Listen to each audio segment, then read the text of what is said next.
Assalamualaikum warahmatullahi wabarakatuh. Waalaikumsalam warahmatullahi wabarakatuh. Yang saya hormati Bapak Kepala Sekolah SDN 1 Linggasari beserta Bapak Ibu Guru SDN 1 Linggasari. Marilah kita bersama-sama memanjatkan rasa syukur kehadirat Allah Subhanahu wa taala yang telah memberikan karunia-Nya kepada kita sekalian, sehingga pada kesempatan hari ini kita masih dipertemukan di ruangan ini dalam acara diseminasi budaya positif. Sebelum acara dimulai, marilah acara pada hari ini kita buka dengan bacaan basmalah bersama-sama. Bismillahirrahmanirrahim. Bapak Ibu yang saya hormati, acara selanjutnya sambutan dari Bapak Kepala Sekolah kepada Bapak Filosofiana SPDSD disilahkan.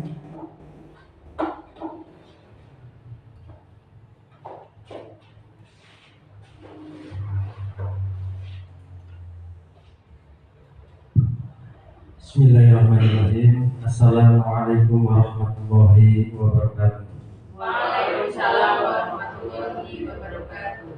Alhamdulillahirabbil alamin. Asyhadu an la ilaha illallah wa asyhadu anna Muhammadar Rasulullah. Allahumma shalli ala Muhammad wa ala ali Muhammad. Amma ba'du. Yang saya hormati Bapak Ibu Guru SD Negeri 1 Linggasari.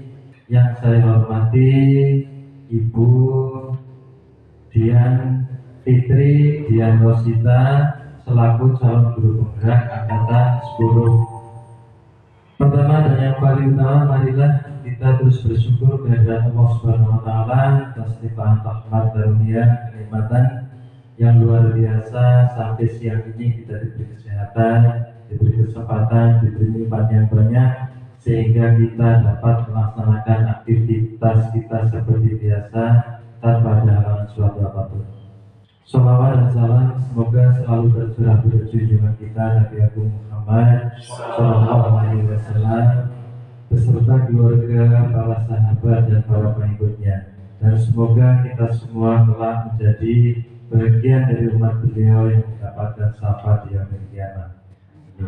Bapak Ibu yang saya hormati, yang pertama saya ucapkan terima kasih atas waktunya pada kegiatan hari ini, kegiatan yang sangat luar biasa, yaitu kegiatan diseminasi budaya positif. Tentunya budaya positif ini yang nantinya akan kita terapkan bersama-sama untuk sekolah kita. Budaya positif itu banyak. Budaya positif yang perlu diterapkan sebelum siswa nantinya melaksanakan budaya positif itu, tentunya guru juga yang pertama kali mencontohkan, melaksanakan apa itu budaya positif. Guru tidak melaksanakan budaya positif, siswa pun tidak akan melaksanakannya. Jadi kegiatan pada hari ini diikuti dengan baik. Bagaimana cara nantinya kita menerapkan budaya-budaya positif ke siswa-siswa kita, agar siswa kita dapat melaksanakan budaya positif di sekolah. Salah satu contoh sebagai budaya positif adalah disiplin, baik disiplin waktu, disiplin pakaian, maupun disiplin berbicara. Itu salah satu contoh budaya positif. Makanya mari kegiatan pada siang hari ini diikuti dengan baik. Apa yang nanti dipaparkan oleh Bu Fitri, pertama dilihat, didengarkan, direnungi, setelah selesai nantinya diaplikasikan di sekolah kita khususnya. Karena Pak, penyampaian yang nanti akan disampaikan oleh Bu Fitri, kalau hanya kita dengarkan saja, tidak ada aplikasi di sekolah, ilmu itu belum bermanfaat, ilmu itu belum maksimal. Harapan saya sampai selesai diikuti, agar nantinya kita paham bagaimana cara kita membentuk siswa-siswa yang memiliki budaya-budaya positif di sekolah. Begitu kira-kira Bapak Ibu yang dapat saya sampaikan. Semoga kegiatan pada hari ini berjalan dengan lancar dan paling penting dapat bermanfaat untuk kemajuan sekolah kita. Terima kasih. Astagfirullahaladzim. Assalamualaikum warahmatullahi wabarakatuh. Waalaikumsalam warahmatullahi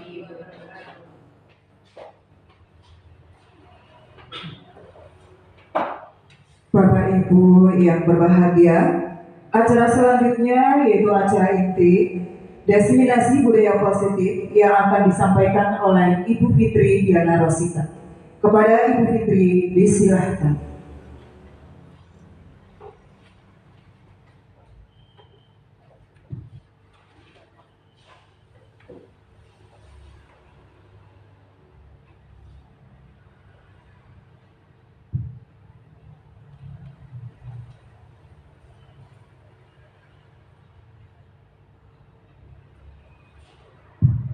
Bismillahirrahmanirrahim. Assalamualaikum warahmatullahi wabarakatuh. Alhamdulillahirrahmanirrahim. Wassalatu wassalamu ala asrofil anbiya'i wal mursalin wa ala alihi wa sahbihi ajma'in.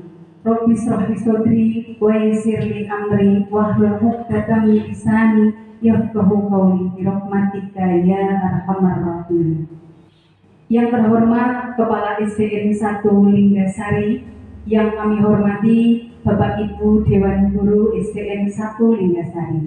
Sebelumnya, marilah kita panjatkan puji syukur kehadirat Allah Subhanahu wa Ta'ala yang telah melimpahkan rahmat, hidayah, dan inayahnya kepada kita sekalian, sehingga pada hari ini kita masih diberikan kesempatan untuk dapat berkumpul di ruangan ini dalam acara aksi nyata modul 1.4 tentang budaya positif yang akan saya sampaikan.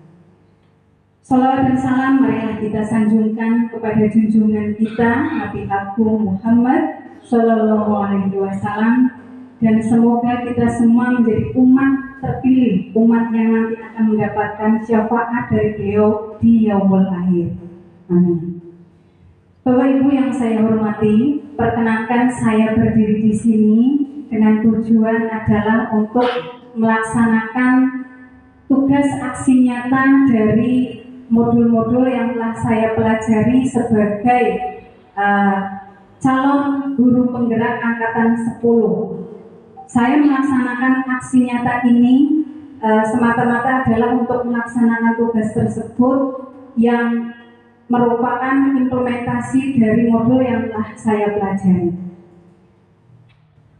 Saya perkenalkan juga, dalam saya menempuh pendidikan guru penggerak ini ada fasilitator atau dalam kelas itu dikatakan sebagai guru saya, yaitu Bapak Muhammad Lutfi SPD MPD.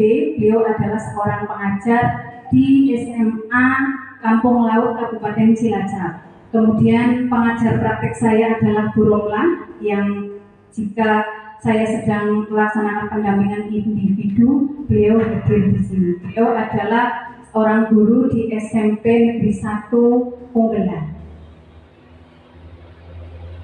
Nah, sekali lagi kami sampaikan, mohon izin saya berdiri di sini bukan maksud untuk menggurui Bapak Ibu, karena tentunya Bapak Ibu itu lebih banyak pengalaman dan banyak wawasan dari saya. Saya akan melaksanakan diseminasi budaya positif sebagai implementasi dari modul 1.4. Apa itu budaya positif? Budaya positif adalah nilai-nilai, keyakinan-keyakinan, atau suatu pembiasaan yang berpihak pada murid, yang di dalamnya mengandung sejumlah kegiatan yang dapat menumbuhkan karakter murid. Materinya apa saja dalam modul budaya positif? Nah, yang akan kita ulas bersama, pelajari bersama, atau saya sharing kepada Bapak Ibu semua. Yang pertama adalah pembelajaran dengan paradigma baru. Yang kedua, disiplin positif. Dan yang ketiga, motivasi perilaku manusia. Keempat, kebutuhan dasar manusia. Kelima, posisi kontrol guru. Keenam, keyakinan kelas. Dan yang terakhir, yang ketujuh adalah segitiga restitusi. Nah, sebelum kita buka satu persatu materi tersebut, mohon izin agar suasananya tidak terlalu tegang, kita ice breaking terlebih dahulu, ya. Nah, ice breakingnya Bapak Ibu tentunya masih ingat nih lagu Naik Delman. Pada hari Minggu ku turut ayah ke kota, bisa nggak? Nah, itu nanti dipadukan dengan gerakan tangan begini Bapak Ibu.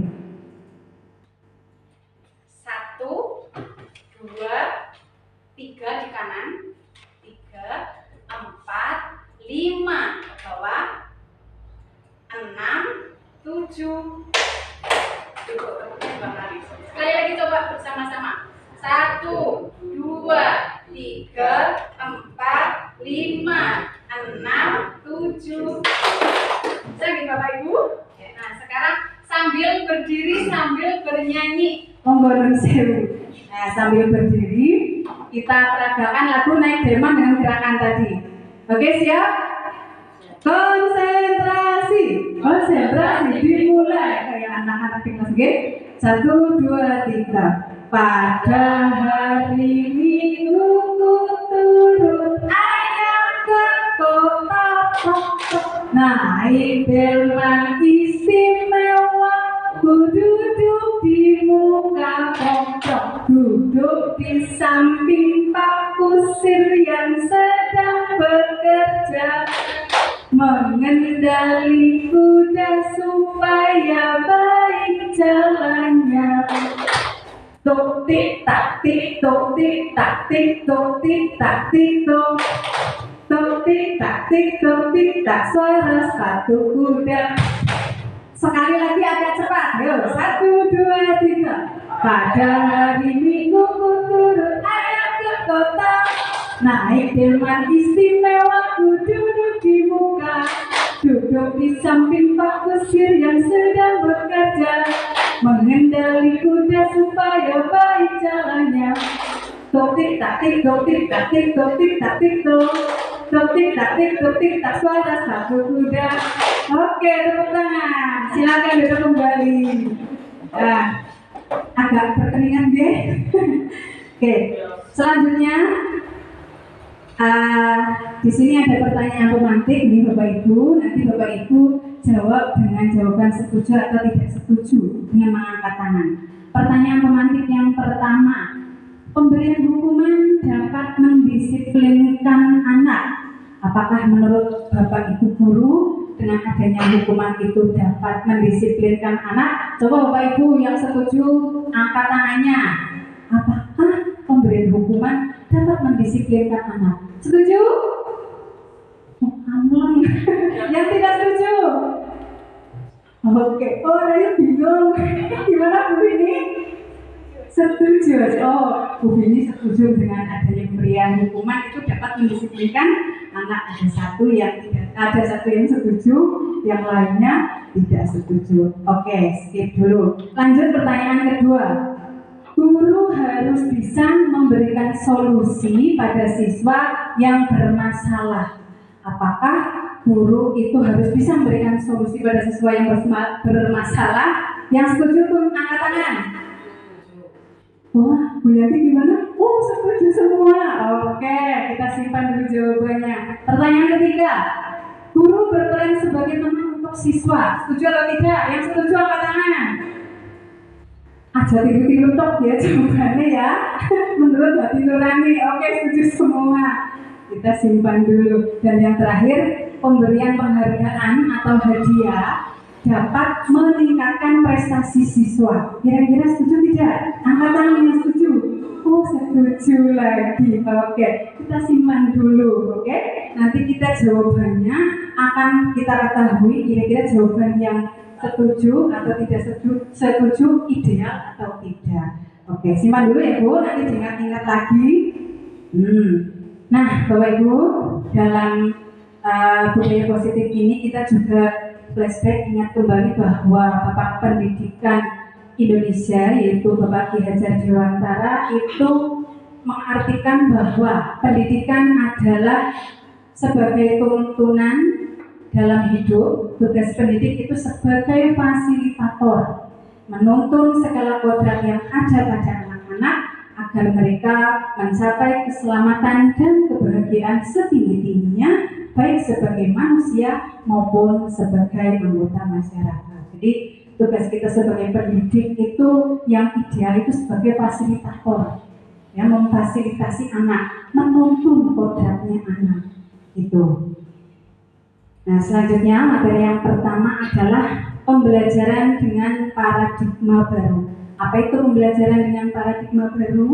Nah, pembelajaran dengan paradigma baru dirancang berdasarkan prinsip pembelajaran yang terdiferensiasi, sehingga setiap siswa belajar sesuai dengan kebutuhan dari tahap perkembangannya untuk mewujudkan profil belajar Pancasila. Yang perlu kita garis bawahi, pembelajaran dengan paradigma baru adalah ada kata terdiferensiasi. Kira-kira apa Bapak Ibu arti dari kata terdiferensiasi? Ada yang tahu? Serapan dari bahasa apa ya, Bu Bini? Dari bahasa Inggris, iya. Artinya apa? Perbedaan, ya. Jadi different itu berbeda, terdiferensiasi berarti pembelajarannya itu berbeda. Yang dulu itu pembelajarannya secara teacher center, seperti saat ini yang sedang dilakukan, guru itu berada di depan, berpusat pada guru ceramah, murid mendengarkan. Apa yang terjadi kira-kira Bapak Ibu? Kurang fokus. Membosankan tidak? Bosan. Malah lama-kelamaan kalau gurunya ceramah terus ngantuk pasti ya Bu ya. Itu. Nah sekarang dengan paradigma baru ini pembelajaran itu tidak menyamaratakan siswa dalam satu kelas. Nah kita tahu bahwa dalam satu kelas biasanya itu kebutuhan anak itu berbeda-beda. Ada anak yang lebih masuk atau lebih mudah menerima materi ketika melihat gambar. Ya tidak? Nah, ada anak yang ketika melihat video dia malah lebih mudeng. Ada anak yang hanya dengan mendengarkan saja, barangkali ketika gurunya sedang ceramah dia tidak melihat gurunya, dia malah membelakangi atau menyampingi, tapi telinganya itu tajam untuk mendengar. Dan ketika ditanya atau mengerjakan malah dia lebih bisa. Nah kayak gitu. Jadi itulah arti dari pembelajaran terdiferensiasi yang tujuannya adalah untuk mewujudkan profil belajar Pancasila. Masih ingat kira-kira ada berapa dimensi profil belajar Pancasila? Ada berapa Budika? Ada 6, lupa ya. Itu dalam implementasi kurikulum merdeka. Oke, kita lihat. Iya, jadi ada 6 dimensi profil belajar Pancasila. Apa saja? Yang pertama, beriman dan bertakwa kepada Tuhan yang Maha Esa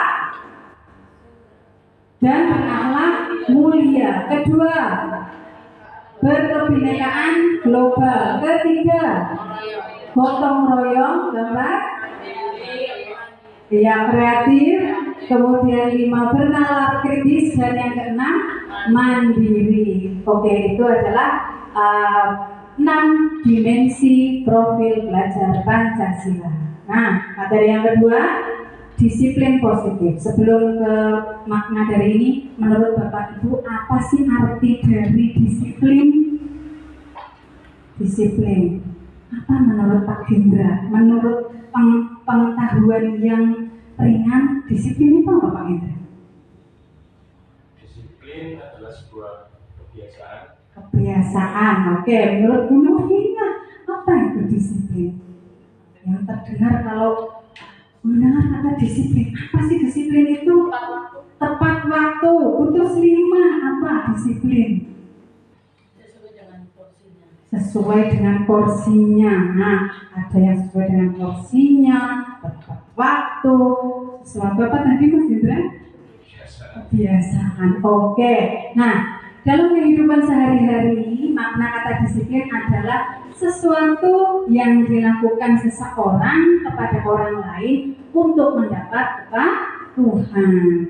Bapak Ki Hajar Dewantara menyatakan bahwa di mana ada kemerdekaan, disitulah harus ada disiplin yang kuat. Nah, disiplin yang dimaksud adalah disiplin diri yang memiliki motivasi intrinsik.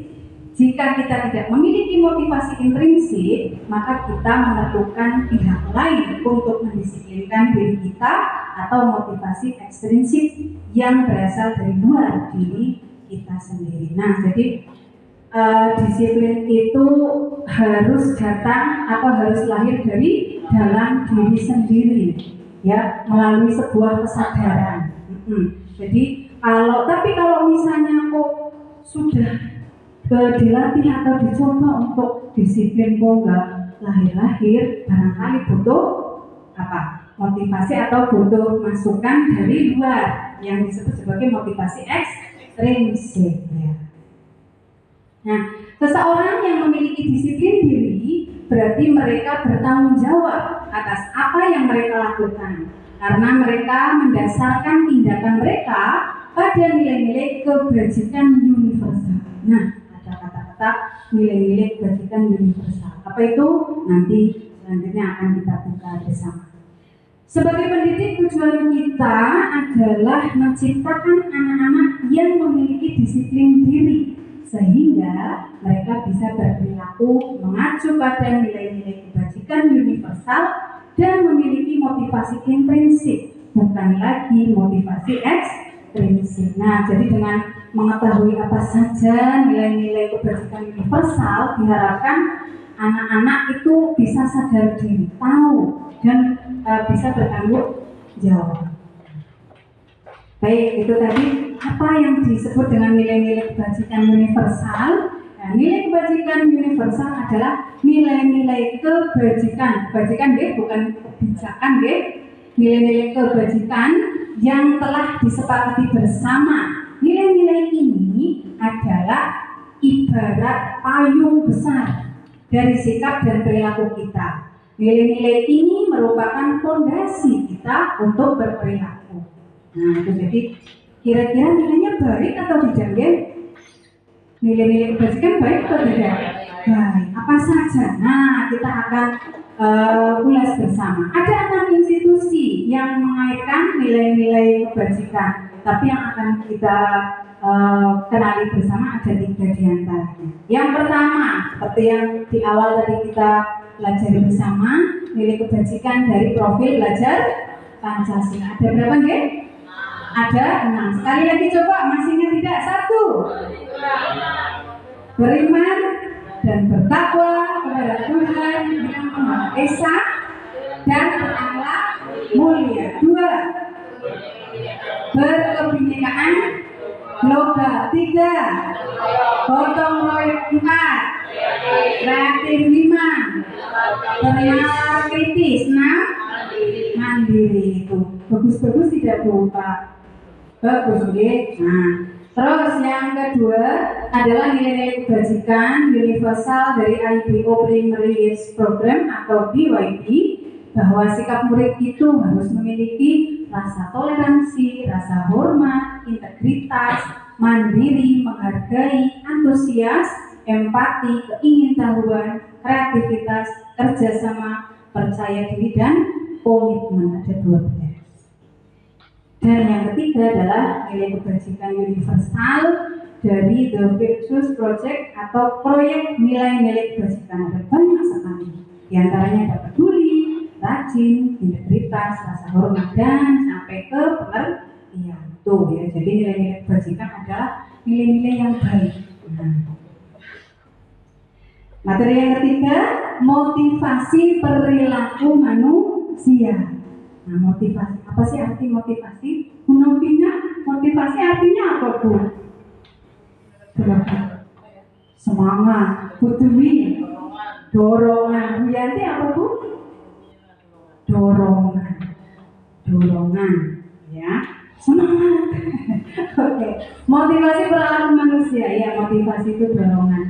Dorongan apa sih yang membuat manusia itu mau berperilaku? Perilaku manusia kan banyak, ya. Ada perilaku negatif dan perilaku positif. Nah, mengapa kok manusia mau berperilaku? Misalnya, mengapa kok kita mau duduk di sini bersama? Pasti ada motivasinya, ya tidak? Nah, mungkin alasannya karena disuruh oleh kepala sekolah, karena tidak enak, karena ingin mendapatkan ilmu dan sebagainya. Itu motivasi, ingin belajar. Nah, ada pertanyaan pemantik Bapak Ibu.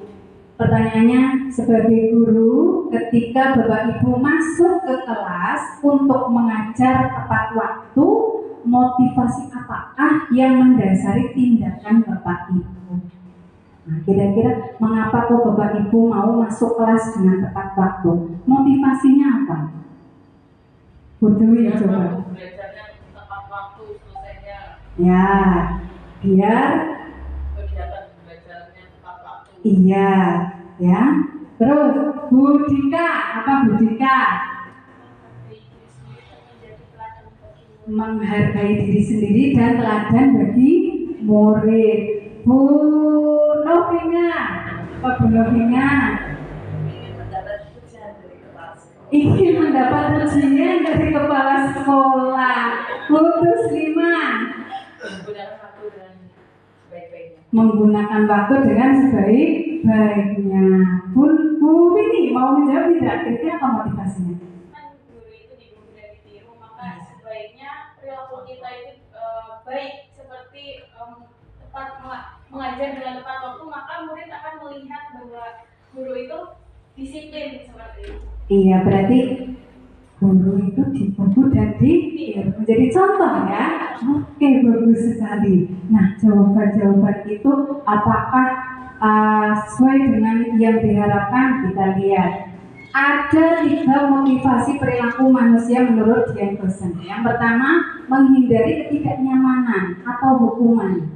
Ya. Yang kedua, untuk mendapatkan penghargaan atau imbalan dari orang lain. Yang ketiga, untuk menjadi orang yang mereka inginkan dan menjadi diri sendiri dengan nilai-nilai yang mereka percaya. Nah, kira-kira jawaban tadi itu bagaimana? Atau barangkali ada jawaban yang lain? Pak Nugroho, tadi kira-kira kenapa Pak Nugroho pengen masuk tepat waktu? Alasannya Pak?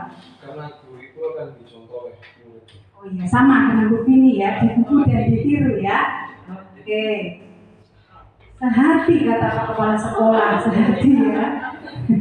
Baik, nah ternyata jawaban-jawaban Bapak Ibu tadi begini. Jika Bapak Ibu datang tepat waktu karena tidak ingin ditegur oleh atasan atau oleh kepala sekolah dan kemudian mendapatkan surat peringatan, mudah-mudahan sih tidak sampai begitu Bapak Kepala Sekolah nggih. Banyak kok kejam sekali gara-gara telat langsung mendapatkan SP. Begini. Nah, itu ternyata alasannya atau motivasinya adalah menghindari ketidaknyamanan dan hukum. Nah, kira-kira kalau mendapatkan teguran dari Bapak Kepala Sekolah ketika kita terlambat, nyaman tidak Bapak Ibu? Kira-kira malu tidak? Malu ya, terus datangnya terlambat, terus tiba-tiba ditegur oleh Bapak Kepala Sekolah, dapat SP lagi, aduh jangan. Itu sehingga dengan alasan supaya tidak ditegur, itu motivasinya adalah menghindari ketidaknyamanan. Jika Bapak Ibu menjawab agar mendapatkan pujian dari atasan dan mendapat penghargaan sebagai guru berprestasi, maka motivasi perilaku manusianya adalah karena ingin mendapatkan imbalan atau penghargaan dari orang lain. Kira-kira kan biasanya Anda punya prestasi, misalnya Bu Yanti itu guru yang berprestasi, pintar. Karena saya guru berprestasi, maka saya harus berangkat sekolah yang kasih. Masa iya guru prestasi berangkatnya siang? Nanti apa kata dunia? Ya tidak Bu. Nah, kan gitu berarti ingin mendapatkan penghargaan dari orang lain. Terus jika Anda menjawabnya, Anda ingin menjadi orang yang menghargai waktu, menghargai diri sendiri, terus menjadi teladan bagi murid seperti yang tadi disampaikan oleh Bu Vini, Pak Nugroho. Dan Anda percaya bahwa tindakan Anda sebagai guru akan dicontoh murid seperti yang disampaikan Bu Dika. Maka itu artinya motivasinya adalah untuk menghargai nilai-nilai diri sendiri. Kira-kira dari ketiga motivasi itu yang paling bagus yang mana tuh? Pak? Yang bertiga. Lahirnya dari mana itu? Dari diri sendiri atau tadi disebut sebagai motivasi intrinsik, lahir dari diri sendiri, dari kesadaran gitu. Nah, dari tadi ada yang karena takut akan hukuman dan ada konsekuensi dan restitusi, maka akan membentuk 2 identitas pada anak tentunya. Yang pertama adalah identitas gagal dan yang kedua adalah identitas sukses. Nah, Identitas gagal itu dibentuk dari sebuah hukuman Bapak Ibu yang akan memberikan dampak ketika anak dihukum itu secara rasa anak tersebut pasti akan marah, dia akan emosi, walaupun mungkin tidak bisa mengungkapkan dan tidak bisa membalas. Kemudian merasa bersalah, duh, kenapa kok saya dihukum? Rasa bersalah, rendah diri, malu biasanya kalau dihukum, ya tidak. Nah, terus akan mengasingkan diri, sehingga disitulah terbentuk atau akan membentuk jati diri anak menjadi identitas yang gagal. Sedangkan jika guru memberikan konsekuensi, maka pada saat anak mendapatkan konsekuensi, dia akan kehilangan hak, waktu jeda seorang diri atau time out, kemudian penahanan atau distension. Kemudian yang ketiga, jika guru memberikan dengan restitusi, apa itu restitusi nanti kita akan pelajari bersama. Maka murid atau anak tidak akan kehilangan waktu, ya, namun bersemangat untuk memperbaiki diri. Kira-kira yang bijak yang mana, Bu? Hukuman, konsekuensi atau restitusi?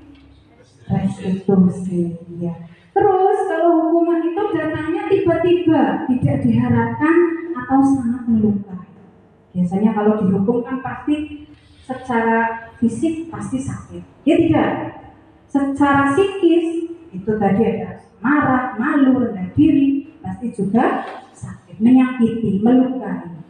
Kemudian kalau konsekuensi itu sudah diketahui dan masuk akal.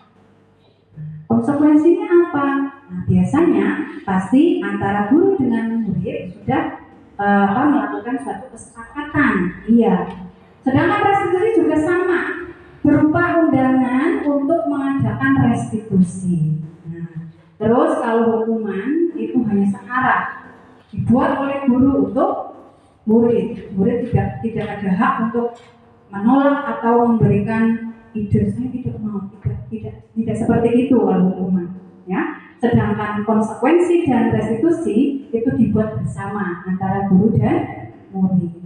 Nah, kalau hukuman itu pasti jatuhnya akan menyakitkan, guru menjalani konsekuensi dengan menyalahkan, mengkritik, menyindir, merendahkan.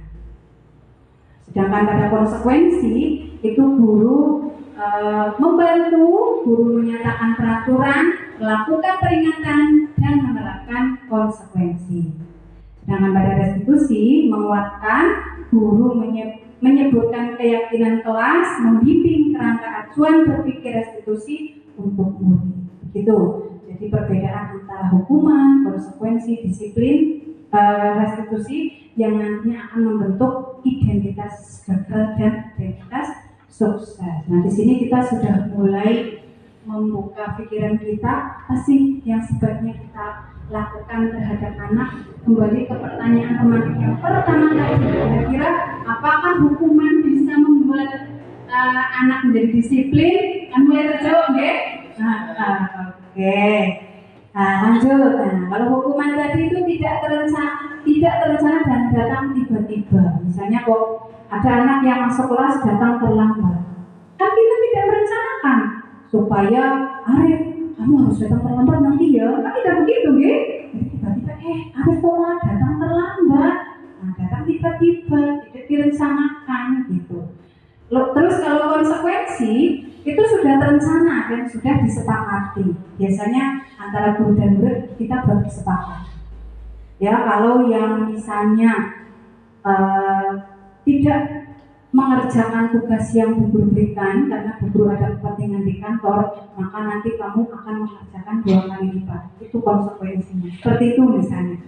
Nah, sedangkan restitusi itu proses kolaboratif yang mengajarkan murid untuk mencari solusi dari setiap masalah dan membantu murid berpikir tentang orang seperti apa yang mereka inginkan dan bagaimana mereka harus memperlakukan orang lain. Oke, kayaknya ngantuk ya Bu, supaya tidak ngantuk, coba biar kayak anak-anak di kelas tepuk semangat. Semangat. Semangat. Ya. Sambil diunjuk bukan nopo-nopo. apa-apa, semangatnya sudah besok Bapak Kepala Sekolah ini. Oke, selanjutnya ada suatu tabel yang isinya silakan Bapak Ibu pilih antara apakah ini hukuman atau konsekuensi. Yang pertama, mencatat 100 kali di dalam buku kalimatnya, saya tidak akan terlambat lagi karena terlambat ke sekolah. Kira-kira itu hukuman atau konsekuensi? Konsekuensi atau hukuman, Bu? Hukuman atau konsekuensi? Apa coba kita flashback kembali tadi kalau perbedaan antara hukuman dengan konsekuensi? Hukuman ya, karena ketika anak disuruh mencatat 100 kali, kira-kira kesel tidak? Kesel, terus malu tidak? Malu, secara psikis anak itu pasti akan merasa terbebani, ya tidak? Nah itu. Nah, terus lari mengelilingi lapangan basket 2 kali karena terlambat hadir di sekolah. Hukuman atau konsekuensi? Hukuman. Lari, panas-panas kayak gitu, kalau lari pastinya wah panas banget, pusing, berburu. Nah itu hukuman secara fisik ya. Terus membersihkan coretan yang dibuatnya di meja tulis. Konsekuensi. Terus murid diminta untuk push up 15 kali karena tidak menggunakan masker ke sekolah. Apa Pak Nugroho? Hukuman atau hukuman? Ya, push up. Kira-kira pas tidak Pak Nugroho anak diberikan hukuman push up? Tidak, ya. Terus menggantikan kertas tugas teman yang telah dicoret-coret. Apa Bu Yayu? Hukuman atau konsekuensi? Apa? Konsekuensi. Terus berjemur di lapangan basket pukul 12 siang karena mengobrol dengan teman. Apa Pak Hendra? Hukuman. Mengapa hukuman? Karena itu menyebabkan rasa capek. Karena capek, panas ya, pasti iya tidak tepat gitu ya. Karena ketika anak berdiri jam 12 siang di halaman atau di lapangan pasti kan panas banget, ya tidak? Nah itu pasti anak akan merasa tersakiti. Begitulah perbedaan antara hukuman dan konsekuensi. Nah selanjutnya dihukum oleh penghargaan. Kok ada penghargaan kok bisa menghukum? Ya, oleh Alfikon menyampaikan bahwa saat kita berulang kali menjanjikan hadiah kepada anak-anak agar berperilaku bertanggung jawab atau kepada seorang murid agar mempelajari sesuatu yang baru atau kepada karyawan agar melakukan pekerjaan yang berkualitas, kita sedang berasumsi mereka tidak bisa melakukannya atau mereka tidak akan memilih untuk melakukannya. Jadi penjelasannya lebih lanjut seperti ini. Nah, penghargaan itu sama dengan menghukum Bapak Ibu. Karena apa? Ternyata penghargaan itu tidak efektif. Penghargaan merusak hubungan. Ya. Pengaruhnya jangka panjang dan jangka pendek. Penghargaan itu mengurangi ketepatan. Kemudian penghargaan juga akan menurunkan kualitas. Penghargaan mematikan kreativitas. Dan penghargaan ternyata itu menghukum.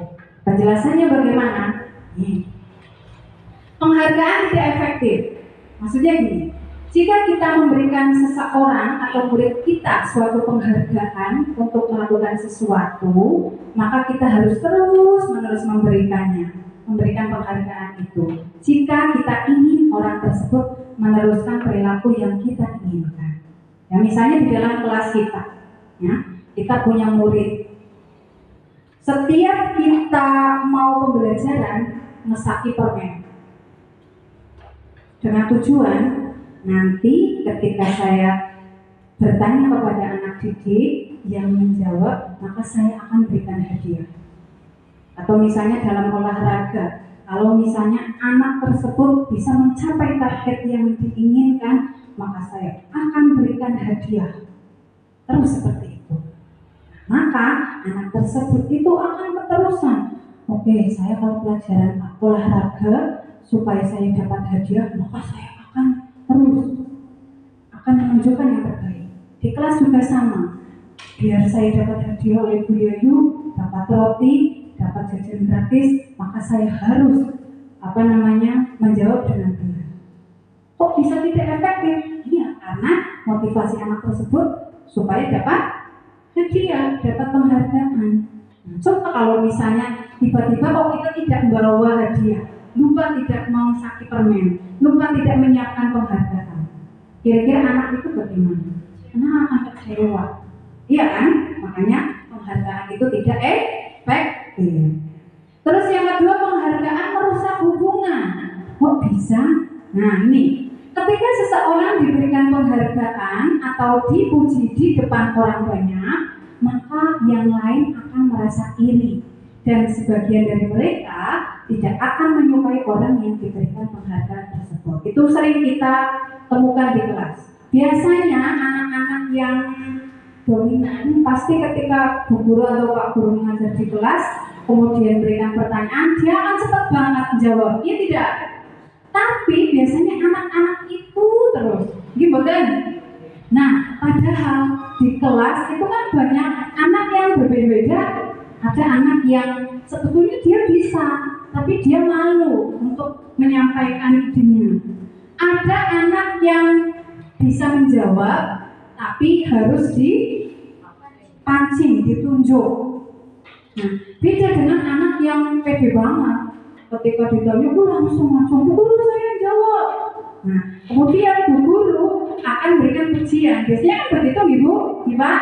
Ketika anak di kelas kita ada yang semangat banget menjawab, semangat tunjuk jari, benar atau salah, pasti kita akan memujinya. Itu kan bentuk suatu penghargaan.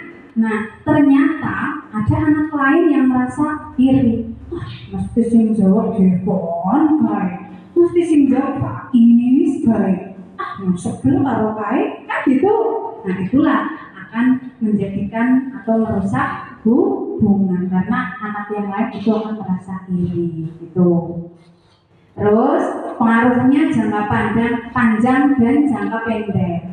Gimana? Nah, jika kita menggunakan penghargaan lagi dan lagi, maka orang tersebut akan bergantung pada penghargaan yang diberikan serta kehilangan motivasi dari dalam. Seperti yang alasan pertama tadi, kurang efektif. Jadi harapannya masuk kelas pelajaran agama, biasanya agama anggar diulang penuh jawaban benar mesti oleh hadiah.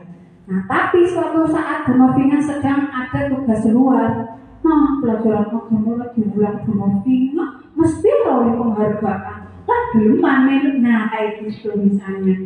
Sehingga akan berpengaruh dalam jangka panjang dan jangka pendek. Terus lagi penghargaan itu mengurangi ketepatan. Maksudnya gimana? Nah, hasil penelitian, anak-anak yang mendapatkan permen tadi atau hadiah, jawabannya banyak yang tidak tepat. Gimana? Asal jawab, yang penting jawab, tunjuk tangan, supaya dapat hadiah. Biasanya kan guru kayak gitu, Ibu. Nah, sing penting bocah belum jawab, tak wiper nih. Gitu. Ternyata setelah ditelusuri, anak ternyata asal jawab supaya dapat hadiah. Itu ternyata akan mengurangi ketepatan. Nah, selanjutnya penghargaan itu akan menurunkan kualitas, ya. Biasanya itu kalau misalnya ada suatu perlombaan, ya, karena tahu bahwa nanti akan ada lomba, mohon maaf biasanya naik lomba kan ada sama itu. Nah itu kan bentuk penghargaan juga.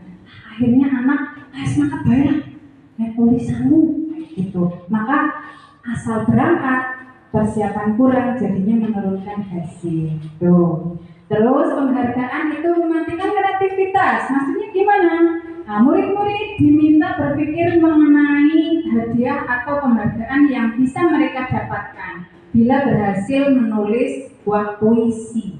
Nah, jadi ketika kita mengajar di kelas, kita berikan tugas kepada anak-anak, nanti yang bisa membuat puisi maka akan mendapatkan hadiah. Wah, anak senang banget. Pusing bisa gawe puisi, jadi akan oleh hadiah. Mereka kan pasti akan, tapi gawe sing penting gawe kayak gitu. Tidak tahunya karena motivasinya dapat hadiah, sing penting yang gawe, anak tersebut itu bukan berkreativitas dari idenya sendiri, tetapi mereka mungkin nyontoh di paket, di internet, kan begitu Bu? Pak, ini bukan? Iya, jadi itulah, jadi mematikan kreativitas. Beda kalau misalnya kita tidak memberitahu, tidak usah memberitahu bahwa nanti akan mendapatkan hadiah, maka anak akan berusaha semaksimal mungkin. Terus yang terakhir adalah penghargaan menghukum. Nah, penghargaan menghukum ini maksudnya gimana? Nah, kita ketahui contohnya dulu itu di sekolah, di rapot biasanya kan ada rankingnya. Ini bukan. Bahkan saya juga pernah mendapati dalam satu kelas ada 40 siswa, rankingnya itu dari 1 sampai 40. Nah, sekarang kita bayangkan coba kalau jatuhnya ke kita sendiri. Kita dapat ranking 40 dari 40 siswa. Sebelah kita, Bu Yanti, dapat ranking 1. Yang ranking 40 gimana rasanya? Ya sedih, ya malu, minder, tidak percaya diri, rasa bersalah, takut nanti di rumah dimarahi orang tua, gitu kan? Itu ya, walaupun ranking 40 itu suatu penghargaan, pasti yang namanya anak ketika dapat rapor kan tanya, saya ranking berapa ya? Dibuka. Ya tidak? Dulu kan kayak gitu. Sekarang pun sama sebetulnya kalau ada suatu perlombaan, misalnya di kecamatan, ada 24 SD. Pasti kan kita cari, ini dewek sih ranking pira, nggih mboten. Lagi kita lihat, wah ranking 1, gimana rasanya? Senang banget, bangga, ya tidak? Tapi coba kalau diposisikan kita berada di ranking yang terakhir, apa rasanya? Nah, itu sehingga rasanya kayak sedang dihukum kayak tadi ketika disuruh nulis 100 kali, berjemur atau berdiri hormat di depan bendera, kan kayak dihukum, gitu kan? Iya, jadi penghargaan itu ternyata bisa berarti sebagai menghukum. Nah, selanjutnya yang keempat adalah kebutuhan dasar manusia. Nah, seluruh tindakan manusia memiliki tujuan tertentu.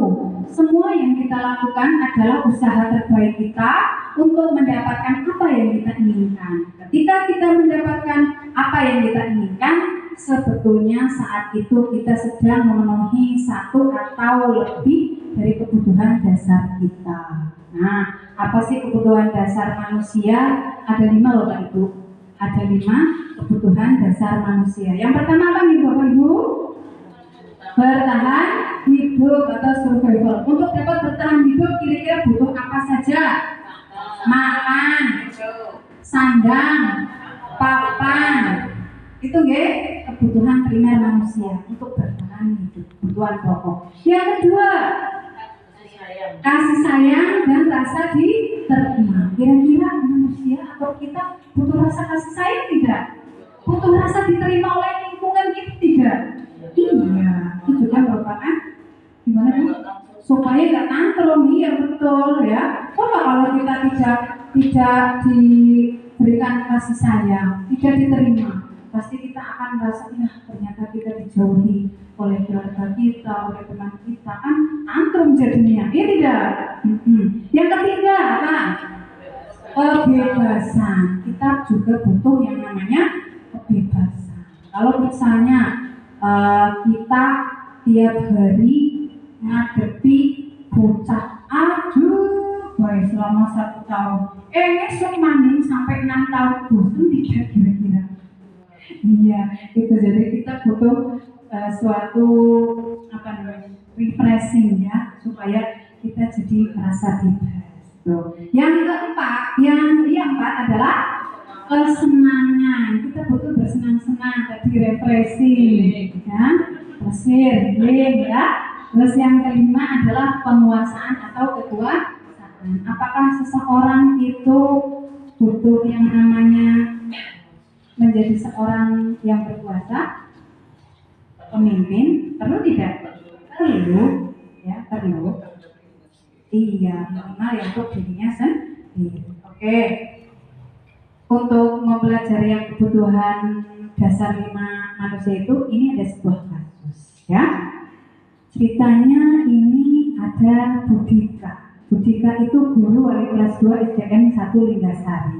Sedang bingung menghadapi ulah salah satu muridnya yang bernama Jevan. Nah, beberapa anak di kelas 2 telah datang padanya dan mengeluhkan bahwa Jevan itu sering banget meminta bekal makan kepada mereka, pada teman-temannya, dan malah memaksa juga.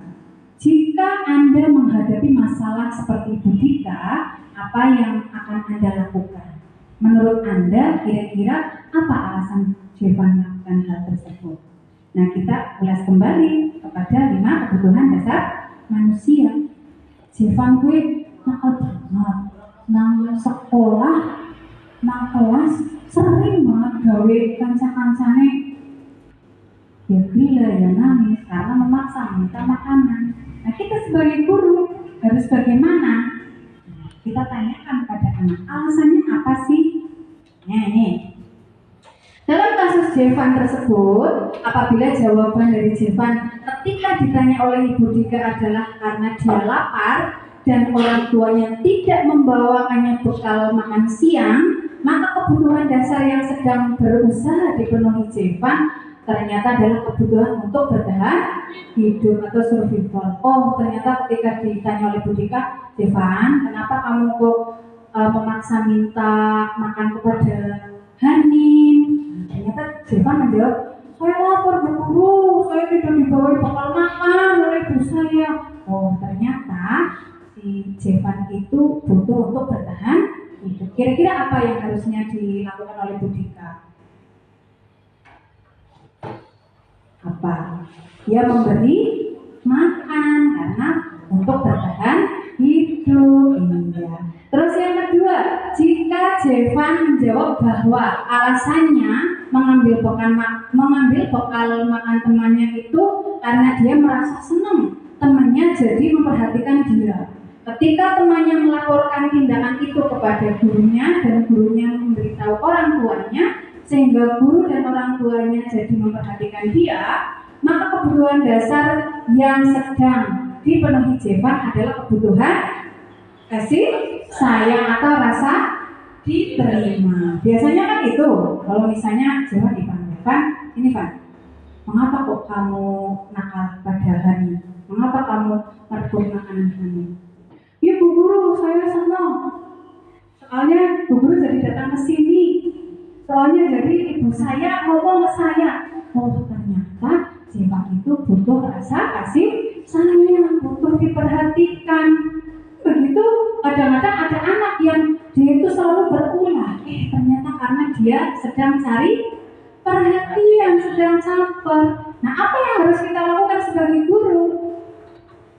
Memberi perhatian. Iya, kita berikan perhatian kepada anak tersebut atau rasa kasih sayang. Mungkin dengan dipegang, dengan dielus, dia juga jadi merasa oh ternyata Bu Guru sayang sama saya, oh ternyata Bu Guru perhatian sama saya, kayak gitu ya. Terus alasan yang ketiga, bila jawaban Jevan dalam kasus tersebut adalah bahwa dia merasa bosan dengan bekal makanan yang dibawakan oleh ibunya dari rumah.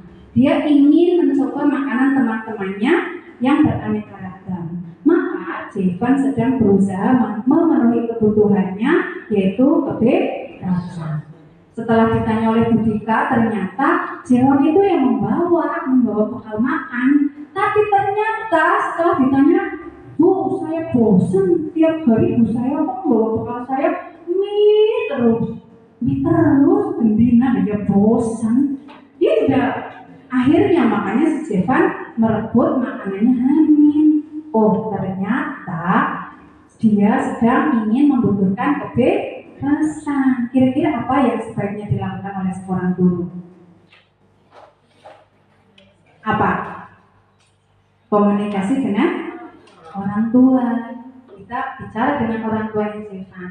Bu, ternyata Jevan itu bosan kalau tiap hari membawa bekal makan mie terus. Dia ingin makanan yang lain, Gitu. Jadi kita juga harus tahu alasannya apa, kemudian solusinya itu apa. Gitu. Selanjutnya, apabila Jevan menjawab bahwa dia melakukan karena iseng saja dan dia menikmati ekspresi wajah teman-temannya yang kesal karena dia ambil makanannya dan menurut dia ekspresi teman-temannya itu jadi lucu, ya, mereka jadi Jevan itu sedang memenuhi kebutuhannya akan kesenangannya. Kan ada lah biasanya anak yang ketika usil kemudian temannya itu nangis, malah jadi senang, dia tidak. Nah, ditakoni kok, apa sih Faham, kamu kok jadi usil banget? Ya bu guru, saya senang kalau mami nangis. Wah, oh ternyata dia sedang membutuhkan kesenangan gitu. Nah, terus guru bagaimana solusinya? Bisa saja supaya dia merasa senang, kita ajak jalan-jalan, kan gitu. Terus yang terakhir, apabila jawaban Jevan adalah dia merasa hebat karena temannya menjadi takut, dengan dia dapat menuruti keinginannya, maka sebetulnya Jevan sedang berusaha memenuhi kebutuhan dasar, yaitu kekuasaan. Nah, biasanya bocah-bocah lanang kepengen menunjukkan bahwa saya ini hebat, wah saya paling berkuasa, paling kuat. Nah itu biasanya kayak gitu. Maka guru bisa memberikan solusi, berikan kepercayaan terhadap anak untuk menjadi ketua kelas. Dicoba dulu, walaupun kita mungkin merasa bahwa lah orang mungkin masa yang jadi Jevan mau jadi ketua kelas, masa yang jadi Faiz mau jadi ketua kelas, kayak gitu ya. Tapi coba saja, barangkali memang dia itu yang dia butuhkan. Gitu gitu, Pak. Nah, selanjutnya untuk menjawab atau memecahkan tadi ada kata restitusi, itu juga akan studi kasus. Ya, studi kasusnya begini. Arif sering datang terlambat ke sekolah. Dia tiba di sekolah jam 8.30 ke atas. Padahal pembelajaran dimulai pukul 7.30. Selain itu Arif juga sering lupa membawa buku, pulpen, pensil dengan alasan terburu-buru. Penerapan disiplin apakah yang akan Anda lakukan untuk kasus Arif? Mengapa? Nah, untuk menjawab kasusnya Arif ini, itu kita perlu pelajari 5 posisi kontrol guru. Lanjut Ibu, Dian Kosan pada tahun 1998 mengemukakan bahwa guru perlu meninjau kembali penerapan disiplin di dalam ruang-ruang kelas mereka. Apakah telah efektif? Apakah berpusat memerdekakan dan memandirikan murid? Bagaimana dan mengapa? Melalui serangkaian riset dan berdasarkan pada teori kontrol Dr. William Glaser, Gosen menyimpulkan ada 5 posisi kontrol yang diterapkan oleh guru, orang tua, ataupun atasan dalam melakukan kontrol. Kelima posisi kontrol tersebut adalah 1. Sebagai penghukum, 2. Pembuat rasa bersalah, 3. Sebagai teman, 4. Pemantau, 5. Manajer. Apa itu? Nah ini. Yang pertama adalah guru sebagai penghukum. Maksudnya gimana? Nah, seorang penghukum biasanya menggunakan hukuman fisik ataupun verbal. Orang-orang yang menjalankan posisi penghukum senantiasa mengatakan bahwa sekolah memerlukan sistem atau alat yang dapat menekan lebih murid-murid lebih dalam lagi.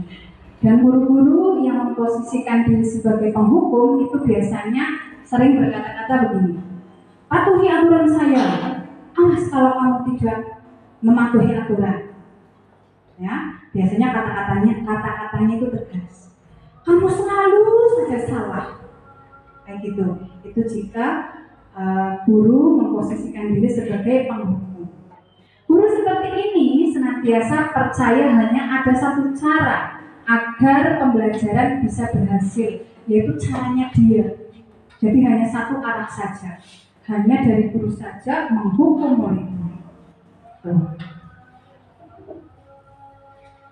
Yang kedua adalah guru pembuat merasa bersalah. Pada posisi ini, guru biasanya akan bersuara lebih lembut. Pembuat merasa bersalah akan menggunakan keheningan yang membuat orang lain merasa tidak nyaman bersalah, atau rendah diri. Kata-kata yang biasanya dikeluarkan itu misalnya ini, ibu sangat kecewa sekali dengan kamu. Itu kan biasanya kita bawa anak tersebut di lingkungan yang hening, terus mengatakan hal demikian. Berapa kali Bapak harus memberitahu kamu ya? Maka di posisi ini murid akan mempunyai penilaian diri yang buruk ya, tentang diri mereka. Murid merasa tidak berharga dan telah mengecewakan orang-orang yang disayangi. Begitu juga ketika kita di rumah terhadap anak-anak kita. Jika kita ngomongnya seperti itu, maka anak pasti akan diam, sedih, terus merasa bersalah. Aduh, saya salah, ternyata saya telah menyakiti ibu. Aduh, saya salah, ternyata bapak saya kecewa. Kan kayak gitu, itu yang dimaksud sebagai guru membuat merasa bersalah. Kira-kira gimana perasaan anak ketika dibuat merasa bersalah? Apa? Sedih dan jadi minder, berkecil hati. Iya tidak? Iya. Nah, terus yang ketiga adalah guru sebagai teman. Nah, guru pada posisi ini tidak akan menyakiti murid, namun tetap akan berupaya mengontrol murid melalui persuasi. Posisi teman pada guru bisa negatif atau bisa positif. Positif di sini berupa hubungan baik yang terjalin antara guru dan murid. Biasanya guru dengan posisi teman itu sering berkata-kata, ayo bantu demi bapak ya. Nah, ya sudah, kali ini tidak apa-apa, nanti ibu bereskan. Jadi seolah-olah guru itu seperti teman mereka, iya kan? Jadi dalam hal ini anak akan merasa nyaman terhadap orang dewasa. Tapi sisi negatifnya, jika terus-menerus seperti itu dilakukan, nanti anak juga akan kehilangan rasa hormat terhadap guru, karena merasa bahwa kayak Pak Guru kan sana nyongsi, ya tidak. Bu Guru kan sana nyongsi, bisa juga di luar malah seenaknya sendiri, ya tidak. Nah, jadi hal negatif dari posisi teman bila suatu saat guru tidak membantu, maka murid akan merasa kecewa dan berkata, saya pikir bapak atau ibu teman saya, dan mereka tidak lagi mau berusaha melakukan hal yang positif, begitu. Selanjutnya yang keempat adalah guru sebagai pemantau. Nah, posisi pemantau berdasarkan pada peraturan-peraturan dan konsekuensi. Dengan menggunakan sanksi atau konsekuensi, kita dapat memisahkan hubungan pribadi kita dengan murid. Sebagai seseorang yang menjalankan posisi sebagai pemantau, biasanya kata-kata atau pertanyaan yang dilontarkan itu peraturannya apa coba? Nah, mengingatkan dengan kesepakatan yang telah dibuat antara guru dan murid. Apa yang telah kamu lakukan? Nah, jadi anak mengingat kembali, apa sih yang saya langgar? Itu sebagai pemantau. Ya, seorang pemantau sangat mengandalkan penghitungan catatan data yang dapat digunakan sebagai bukti atas perilaku seseorang. Sedang dipantau, kayaknya sedang sedang diamati. Nah, kira-kira nyaman tidak? Tidak ya, anak sedang dipantau. Ya tidak. Anak kayak wah, kan jadi anak juga jadi merasa tidak nyaman. Kemudian yang kelima, posisi terakhir ini adalah sebagai manajer. Adalah posisi di mana guru bersama murid berbuat sesuatu, mempersilahkan murid mempertanggungjawabkan perilakunya, mendukung murid agar dapat menemukan solusi atas permasalahannya sendiri. Pada posisi manajer, murid diajak untuk menganalisis kebutuhan dirinya. Tadi yang sudah kita pelajari bersama, ada 5 kebutuhan dasar, ya, maupun kebutuhan orang lain. Di sini penekanan bukan pada kemampuan membuat konsekuensi, tapi mampu berkolaborasi dengan murid bagaimana memperbaiki kesalahan yang ada. Nah, biasanya orang yang atau guru yang berposisi sebagai manajer itu berkata begini, apa yang kita yakini? Sambil mengingat kembali tentang keyakinan kelas. Ya, jika memperbaiki kesalahan ini, hal ini menunjukkan apa tentang dirimu. Jadi dalam kalimat seorang manajer itu lebih bijak. tidak menghardik, tidak memarahi, tidak membuat merasa bersalah, dipantau, tapi seorang manajer itu lebih bijak. Nah, tugas seorang manajer bukan untuk mengatur perilaku seseorang, kita membimbing murid untuk dapat mengatur dirinya. Seorang manajer bukan memisahkan murid dari kelompoknya, tetapi mengembalikan murid tersebut ke kelompoknya dengan lebih baik dan lebih kuat. Begitu. Jadi dari 5 posisi kontrol, kira-kira mana yang paling baik? Menjadi manajer. Kira-kira kalau jadi teman bagaimana tadi? Ada positif atau negatifnya? Tidak. Ada negatifnya ya. Oke. Nah ternyata dari kelima posisi kontrol guru itu juga akan berpengaruh terhadap pembentukan identitas anak. Ada identitas gagal dan identitas sukses. Untuk menjadikan anak didik kita menjadi memiliki anak yang beridentitas sukses, maka kita sebaiknya berada di posisi apa? Yang paling utama tadi manajer, boleh di posisi pemantau dan juga teman. Tapi kalau kita akan membentuk siswa kita menjadi identitas yang gagal, maka posisinya menjadi pendukung dan membuat merasa bersalah. Berarti kita hindari itu, jangan jadi guru yang suka menghukum. Tadi ada kata keyakinan kelas. Mengapa kok keyakinan kelas? Mengapa tidak peraturan kelas? Padahal yang kita tahu selama ini kan peraturan kelas, peraturan sekolah, gimana?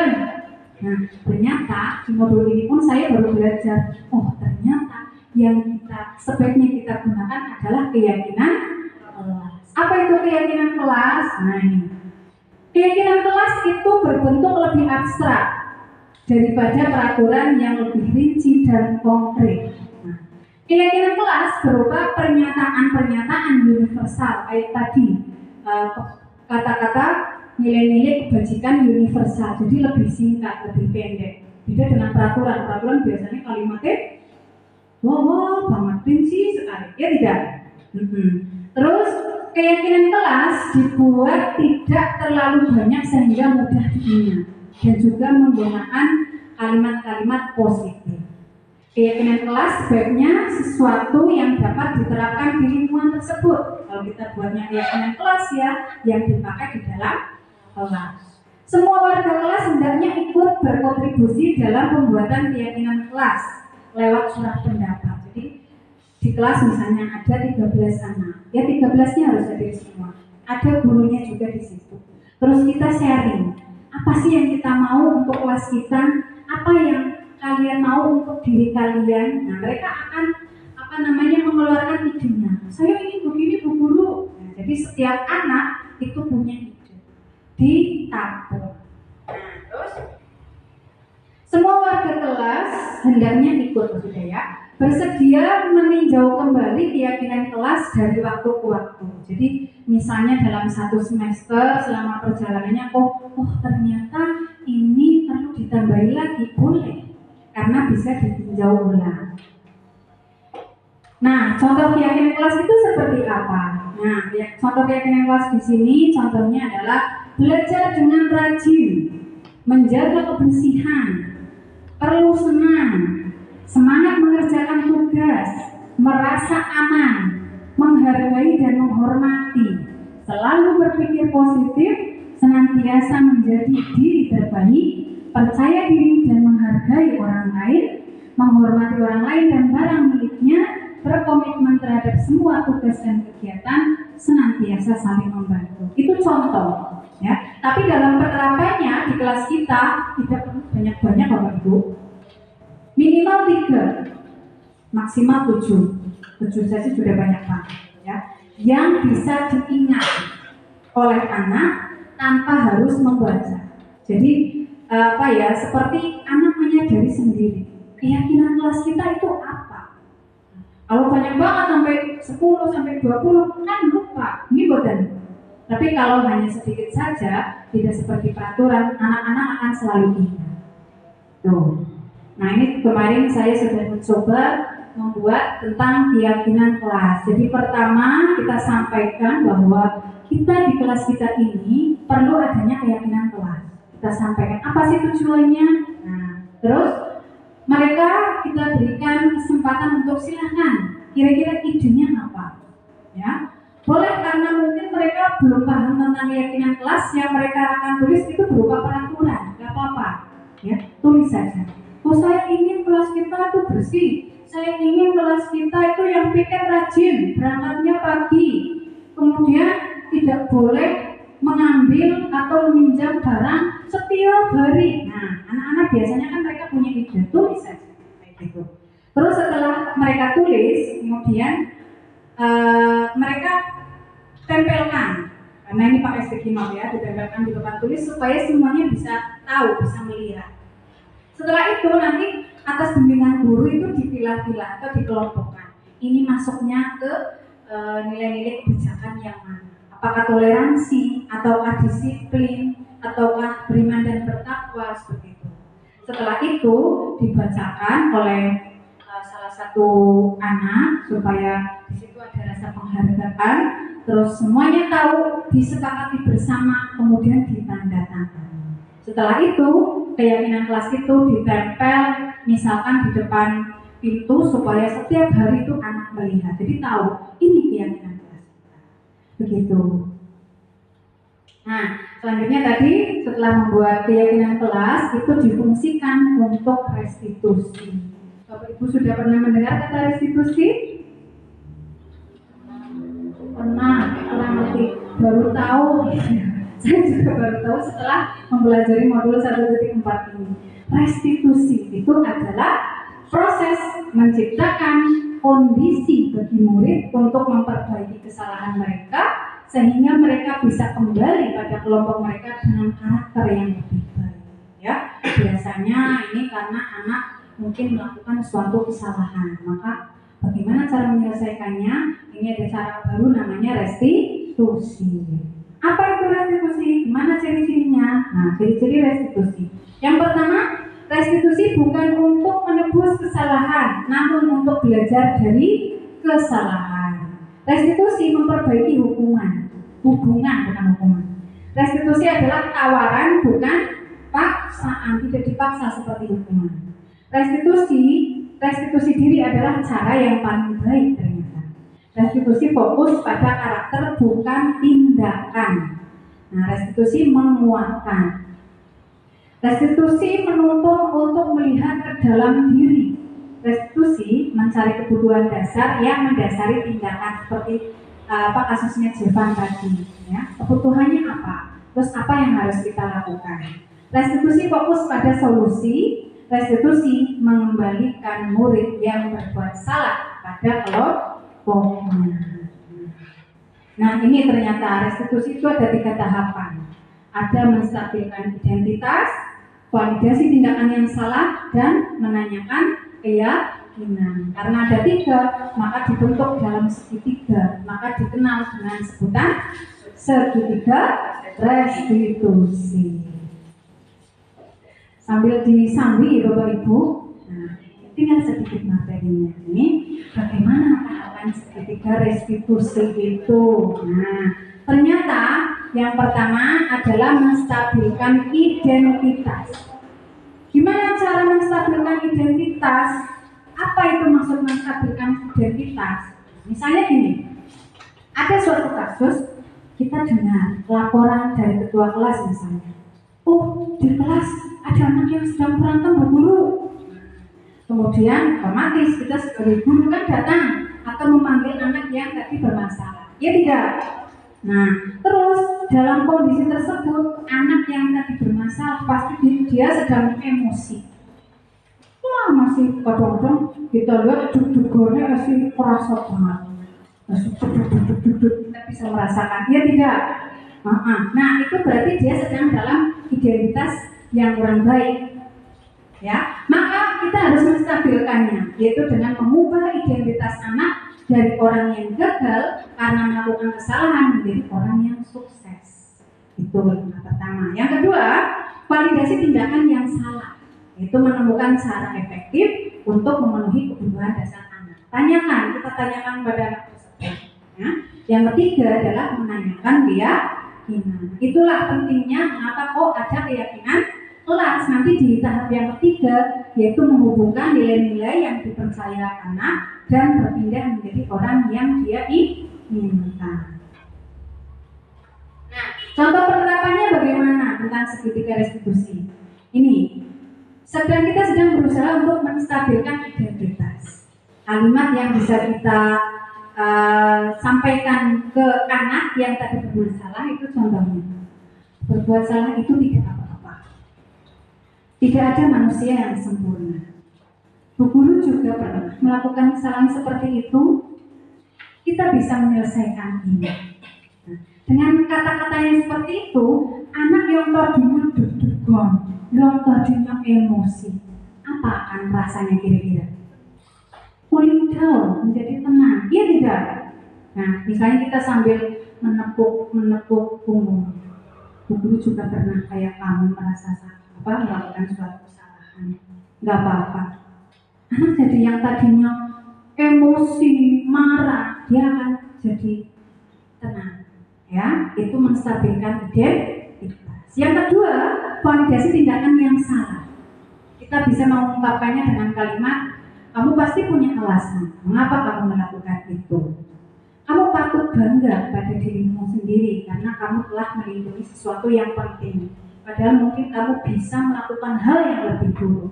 Ya, dia jadi merasa percaya diri. Oh iya ya, ternyata walaupun saya salah, Bu Guru tidak marah. Kamu boleh mempertahankan sikap itu, tapi kamu bisa menambahkan sikap yang baru. Jadi setelah cooling down, anak tersebut merasa percaya diri. Iya ya. Terus yang ketiga, menanyakan keyakinan.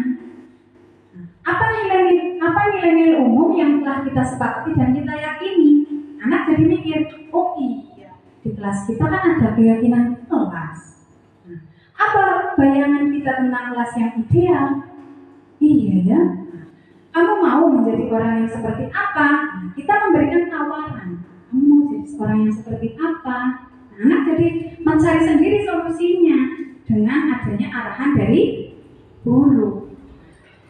Contohnya ini.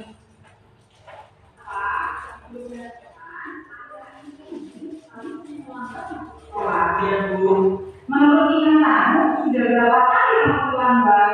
Sudah 4 kali, Bu. Sering terlambat itu suatu kesalahan bukan? Ya, Bu. Baik apa? Berbuat kesalahan itu manusiawi ya. Setiap orang pasti pernah berbuat kesalahan. Yang penting kita bisa belajar dari kesalahan tersebut dan berusaha untuk memperbaiki. Setuju apa? Setuju, Bu. Baik apa? Kita coba cari solusinya bersama-sama ya. Ya, Bu. Nah, sekarang dulu tanya, Alfa sering terlambat pasti punya alasannya. Kenapa coba Alfa sering datang terlambat sekolah? Karena saya sering bergerak dulu sambil main HP jadi kurang tidur. Kamu tahu tidak keyakinan kelas yang telah kita sepakati bersama? Tahu, Bu. Nah, kalau datang terlambat ke sekolah, itu sesuai dengan keyakinan kelas kita tidak? Tidak, Bu. Menurut kamu, keyakinan kelas apa yang sudah kamu bangga? Disiplin, Bu. Betul sekali. Menurut kamu, disiplin itu penting tidak untuk kamu? Penting, Bu, karena membuat saya datang ke sekolah tepat waktu dan bisa menghargai waktu. Betul, menghargai waktu itu penting dan sangat bermanfaat untuk kita. Seperti kita dapat menghargai orang-orang yang ada di sekitar. Pekerjaan yang tidak terpukul dan kita juga dapat melatih rasa kepedulian. Ya, Bu, saya menyesal sudah sering datang terlambat. Saya mohon maaf karena saya sering terlambat. Ya Pak, sikap yang sangat baik sudah kamu lakukan dengan cara meminta maaf. Menurut kamu, apa yang kamu lakukan agar kamu tidak datang terlambat ke sekolah? Saya tidur di awal dan tidak benar lagi, Bu, akan kita bangun siang dan terlambat masuk sekolah. Baik Alfa, kamu sudah menemukan solusinya ya, dan ibu akan bersama dengan orang tuamu agar kamu tidak datang terlambat ke sekolah lagi. Sekarang, silakan kamu boleh istirahat. Terima kasih, Bu. Sama-sama Alfa. Belum perhatikan akhir-akhir ini Nah, itulah tadi contoh dari penerapan segitiga restitusi. Jadi kesimpulannya, budaya positif sangatlah penting diterapkan di sekolah untuk mengembangkan murid-murid memiliki karakter yang kuat sesuai profil pelajar Pancasila. Untuk mewujudkan hal-hal ini, diharapkan pada semua warga sekolah agar memiliki, meyakini, dan menerapkan visi atau nilai-nilai kebajikan yang disepakati.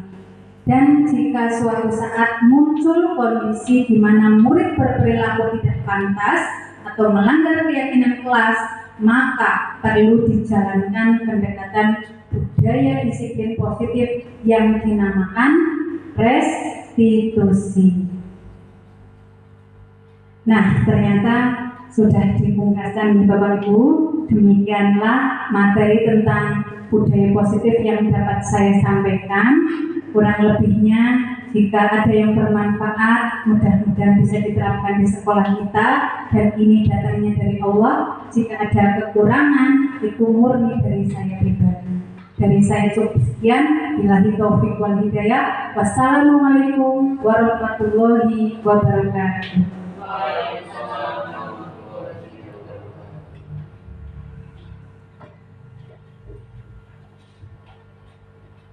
Bapak Ibu yang berbahagia, demikian acara Destinasi Budaya Positif Modul 1/4. Marilah kegiatan pada hari ini kita tutup dengan bacaan hamdalah bersama-sama. Alhamdulillahirabbil alamin. Wassalamualaikum warahmatullahi wabarakatuh. Waalaikumsalam warahmatullahi wabarakatuh. Terima kasih semuanya. Mohon maaf tapi nggak pakai bunga, lupa.